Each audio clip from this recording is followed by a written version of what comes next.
Super child education के लिए एक स्पेशल थैंक्स मेरी मदर और मेरे फादर को देना चाहूँगा मैं सबसे पहले, क्योंकि उन्होंने इंस्पायर किया, उन्होंने सपोर्ट किया मेरे को कॉन्टिन्यूसली कि हाँ तुम करो, हम तुम्हारे साथ हैं। मेरी मदर ने और मेरे डैड ने काफ़ी ज़्यादा हेल्प करी मेरे को इसको रन करने के लिए। साथ ही मेरे फ्रेंड्स आलोक, चंचल, हर्ष, अंशु, आफरीन, अंकिता, इन सब ने हेल्प करी। साथ ही मेरी एक सबसे अच्छी टीचर टीजीटी इंग्लिश कीर्ति सिंगला मैम और नीता गर्ग मैम, इन्होंने बहुत ज़्यादा हेल्प किया।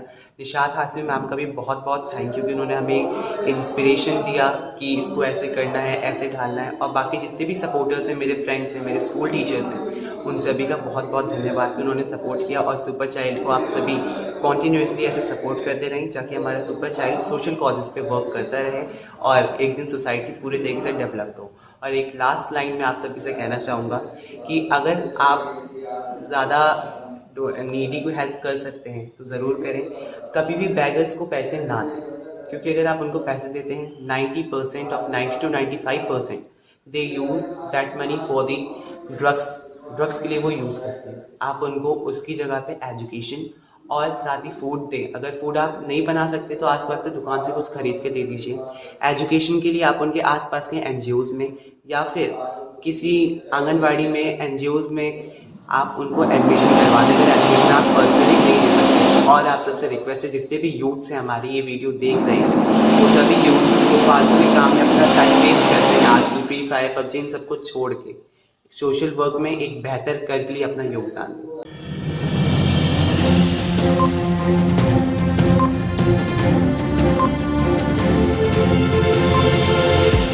झूठ से दूर, खबरों से भरपूर। हमारे साथ खास बातचीत करने के लिए सुपर चाइल्ड एजुकेशन के फाउंडर अभिनव पांडे मौजूद हैं। ये ओखला में इनकी जो ग्रुप है बहुत एक्टिव रहती है। छोटे बच्चों को पढ़ाना, जो कि झोपड़ियों में रहते हैं, फूड डिस्ट्रीब्यूशन, जैसे तमाम कार्य इनके द्वारा किए जाते हैं। आइए इनसे बातचीत करते हैं।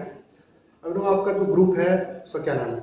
सबसे पहले आप सभी को नमस्कार। मेरा नाम अभिनव पांडे है। मैं सुपर चाइल्ड एजुकेशन इंडिया का को फाउंडर हूँ और हमारे ग्रुप का नाम सुपर चाइल्ड एजुकेशन इंडिया है। हम ओखला में कॉन्टीन्यूसली अभी ओपन लर्निंग सेंटर के तहत जो स्लम्स के बच्चे होते हैं, बैगर्स होते हैं, फुटपाथ रोड साइड के बच्चे होते हैं, उन सभी को फ्री एजुकेशन महीने महीने भर में मंथली बेसिस पे हम awareness camp like plastic use की, डोंट यूज़ प्लास्टिक, प्लांटिंग वगैरह के लिए हम ये कैंप वगैरह और फ्री फूड डिस्ट्रीब्यूशन निकालते हैं।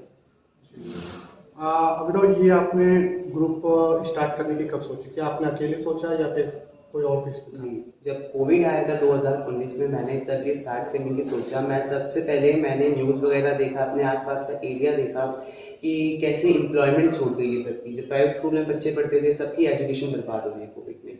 तो मैंने सब first of all lockdown open होने के बाद मैंने सर्वे किया ओखला में, तो ये पाया लोगों को एजुकेशन की नीड है, बच्चों को वो पढ़ाना चाहते हैं पेरेंट्स।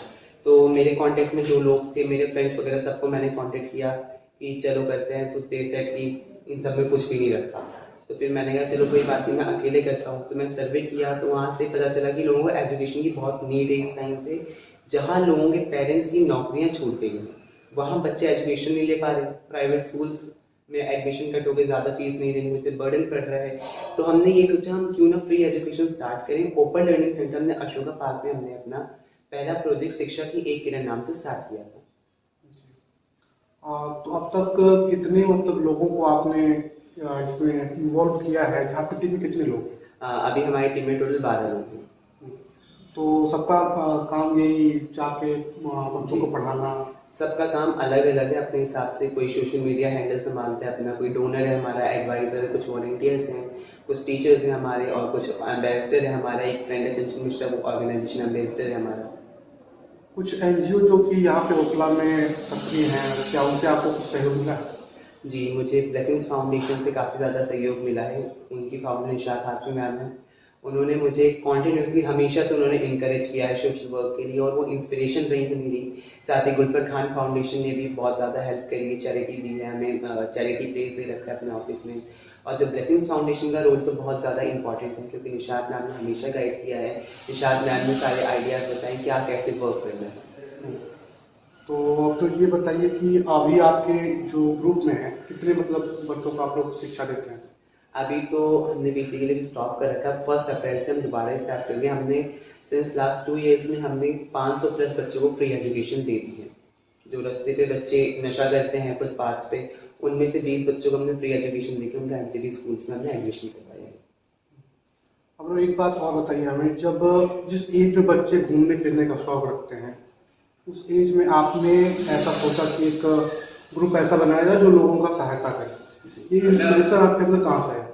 ये इंस्पिरेशन मेरे को मतलब कि आसपास का एनवायरनमेंट देख के, जो सोशल कॉजेज चल रहे हैं इस वक्त पे, कैसे लोगों को दिक्कतें हो रही हैं आसपास में, अपने आसपास के नेबर्स को देख के ये जाके इंस्पिरेशन है क्यों ना किया जाए।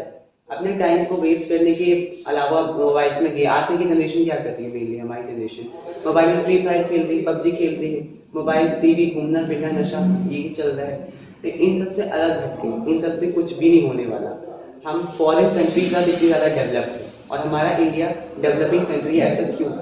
हमारे यूथ्स की वजह से, क्योंकि हमारे यूथ वर्क करना ही नहीं चाहते, जस्ट अपना पर्सनल बिजी रहिए, अच्छी बात है, लेकिन आप इंडिया में रह रहे हैं, अपनी कंट्री के लिए कुछ करिए। तो मेरे दिमाग में है क्यों ना अपने देश के लिए, अपने देश को आगे बढ़ाने के लिए, डेवलप्ड कंट्री बनाने के लिए ये सब किया जाए।